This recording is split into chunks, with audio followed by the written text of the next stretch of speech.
the gospel? What do we think of when we say gospel? For many religious people, good news means Jesus is giving me a visa to heaven. And that's good news, right? That's amazing news. Amen? Because isn't that our ultimate goal? Is it the point to escape hell where it's always hot? Is it the goal to get to heaven where the aircon is always open without worry of the electricity bill? I'm going to be real with you. Habang sinusulat ko to, ako yung naboboringan. Parang pinipilit lang natin na matapos yung paghihirap natin dito sa mundo para makarating na tayo sa better part sa langit. But that's not the whole truth. In fact, if you read the Bible, Jesus wasn't just thinking about your eternal place in heaven. He's thinking about much more. So siguro babalik tayo sa tanong, what really is the gospel? Here, I'm going to teach you some Greek. Are you guys ready? The Greek word for gospel is named euangelion. In the time of Jesus, euangelion is used when the people in power, when people in authority will announce earth-shaking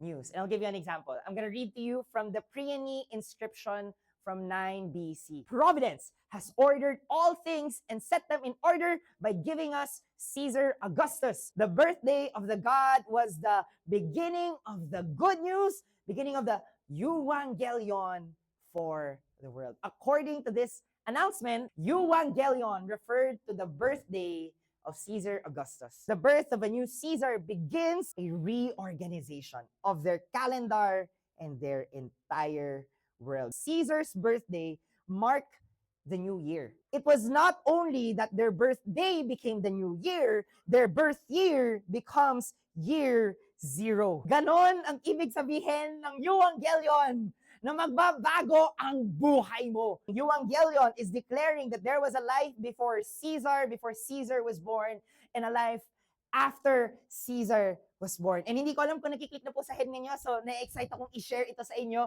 Ang tawag po natin sa year natin is 2026 AD. Alam niyo ba ibig sabihin ng AD? After death. Kininong death? Jesus. And before AD, it's called BC, which means before Christ. So nag-adjust ang calendar natin from the person that was born and changed our lives forever. That's why it's called good news. And suddenly, everything just clicks. Because it's not just about getting to heaven. It's not just about doing good things para makarating ng langit. When you say euangelion, when we think of the good news, it's about Jesus changing our lives forever.